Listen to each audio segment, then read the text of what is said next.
तो इस गाथा को हम डॉक्टर अविनाश जैन के एक लेख के साथ कर रहे हैं। पूरा का पूरा लेख हम उनका पढ़ते हैं। शायद उम्मीद है कि इस लेख के माध्यम से आपको उस महान गाथा की झलकियां ज़हन में रहेंगी। सुबह होने वाली थी, चारों ओर शांति थी। सूर्योदय के साथ ही अचानक रणवाद्य बजने लगे। कीर्ति दुर्ग के प्रहरी सजग हो गए। देखने पर उत्तर दिशा में धूल का बवंडर चंदेरी की ओर बढ़ते चला आ रहा था। महाराजा मेदिनी राय ने चारों ओर निरीक्षण किया तो ज्ञात हुआ कि चंद्रगिरी, जिसका वर्तमान नाम चंदेरी है, इसको बाबर की तोपों से सज्जित सेना ने चारों ओर से घेर लिया है। तभी एक सैनिक ने आकर महाराजा मेदिनी राय को सूचना दी कि सैनिक बाबर का पत्र लेकर आया है। बाबर के अनुसार जो पत्र में लिखा था उसका मजमूम कुछ यूं था कि तुम राणा सागा की मित्रता को त्याग कर मेरे गुलाम बन जाओ। मैं तुम्हें एक दिन का अवसर देता हूँ, इससे ज्यादा रियायत नहीं दूंगा। खानवा के युद्ध में तुम देख चुके हो, समय रहते समझ जाना काबिलियत की निशानी है। अब अपनी अक्ल से काम लेना। बाबर के ये शब्द मेदिनी राय को कांटों की तरह चुभे थे।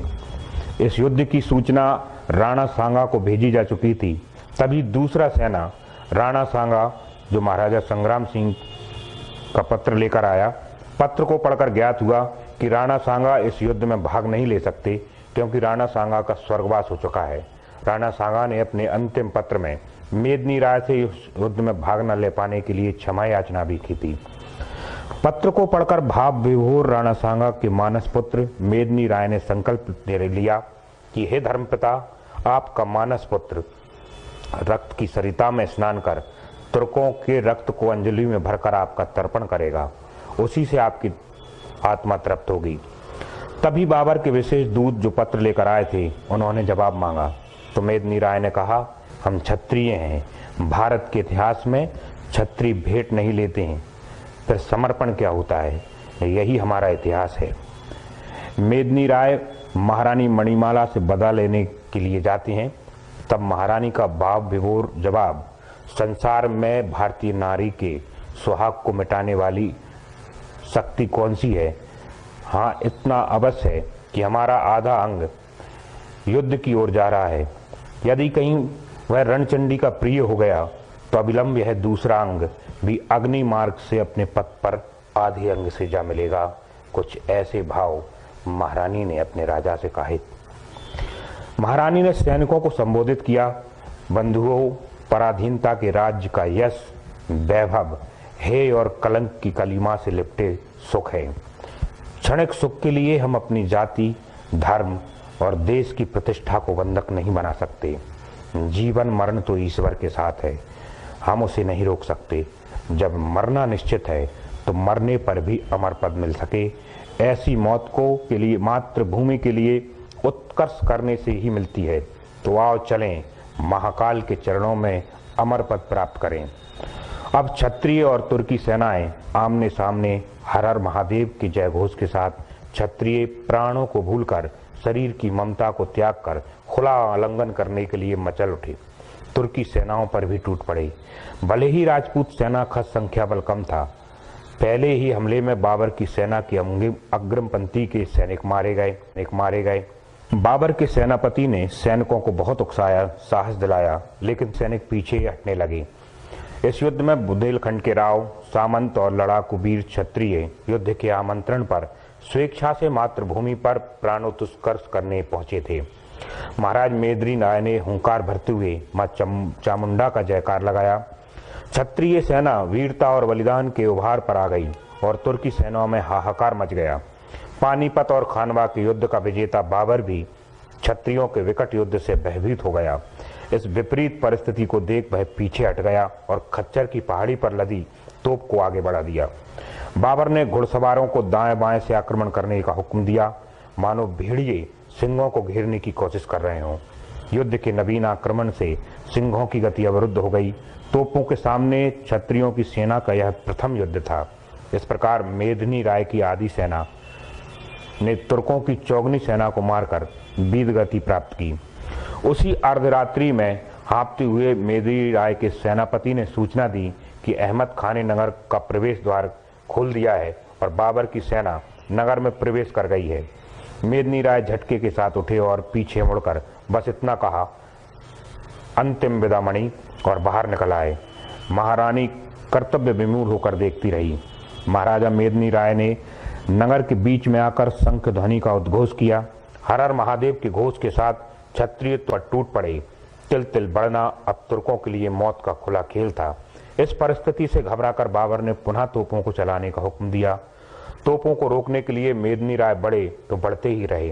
अब चंदेरी नगर के आकाश में चारों ओर धुआं और धूल के अतिरिक्त कुछ नहीं दिखाई दे रहा था।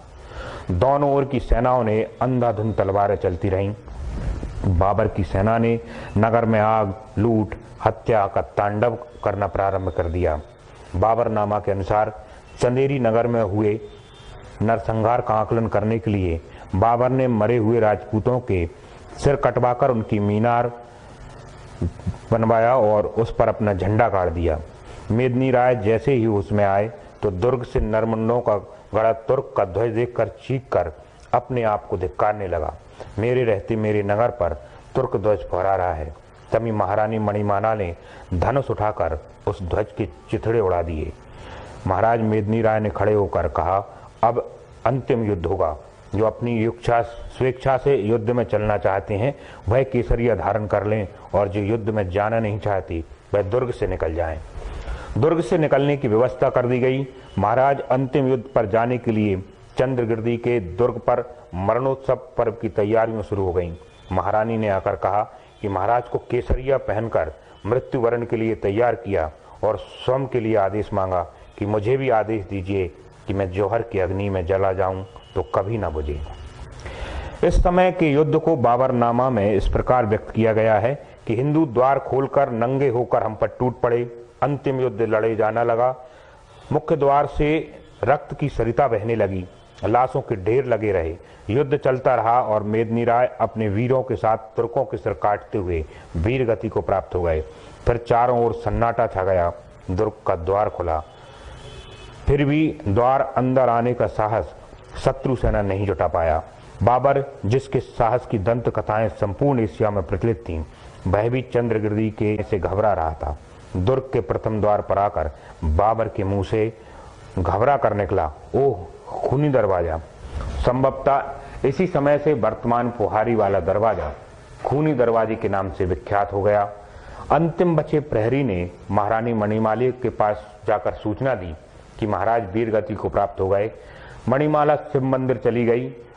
पूजन के उपरांत बाहर आई तो लगभग 1500 छत्राणियां बड़ी खड़ी थीं। तब महारानी ने उनसे कहा, हम प्रत्येक परिस्थिति में जीते हैं, लेकिन पति से अलग होकर हम नहीं जी सकते। पति के उठते पांव के चिन्हों से हमें भी पांव रखना है।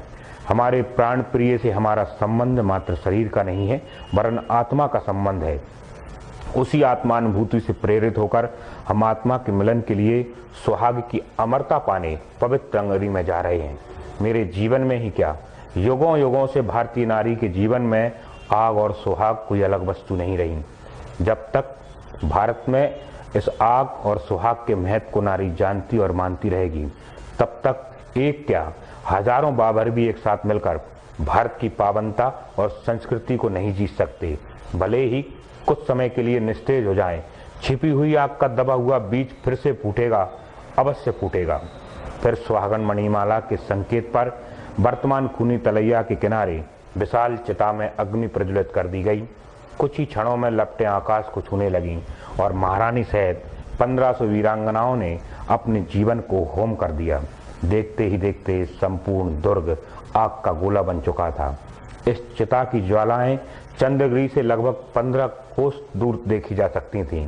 जैसे ही बाबर की सेना ने दुर्ग में प्रवेश किया तो शेष सैनिकों ने मोर्चा संभालकर वीरगति को प्राप्त किया। अब बाबर जलती हुई चिता को अहमद खां के साथ निहार रहा था। जीवित जलती कोमलांगियों को देख बेचैन हो गया। उसका कठोर हृदय भी पीड़ा से कराह उठा। उसी समय चिता के भीतर से एक सनसनाता तीर आया और बाबर की पगड़ी में लगा और वह जमीन पर गिर गया। यह देख बाबर की सेना में आतंक छा गया। बाबर के सैनिक दौड़कर चिता के पास पहुंचे तब तो देखा कि महारानी मणिमाला तीर चलाकर धनुष को कंधे पर ले रही थी। बाबर ठगा सा रह गया। भग्न ध्वस्त दुर्ग की सूबेदारी अहमद खां को सौंपकर तुरंत दिल्ली की ओर चला गया। चंदेरी का जौहर महारानी मणिमाला की वीरता और सतीत्व की गाथा है। फरिश्ता के अनुसार इस युद्ध में 5000 राजपूत मारे गए थे।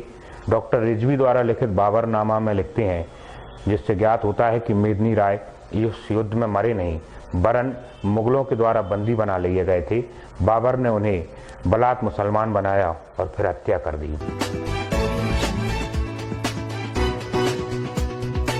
चंदेरी का जौहर कुछ इस तरह का था। आपने उसकी पूरी कहानी सुनी, तो ऐसे जौहर और ऐसी अमरता की कहानियां जो हमें अपनी संस्कृतियों को बचाने के लिए, अपने गौरव को आगे बढ़ाने के लिए मदद करती हैं, हमारे आदर्श हैं, हमारे गौरव के, हमारे इतिहास के हिस्से हैं, हम उनको प्रणाम करते हैं और उम्मीद करते हैं कि आने वाली पीढ़ी भी इस गौरव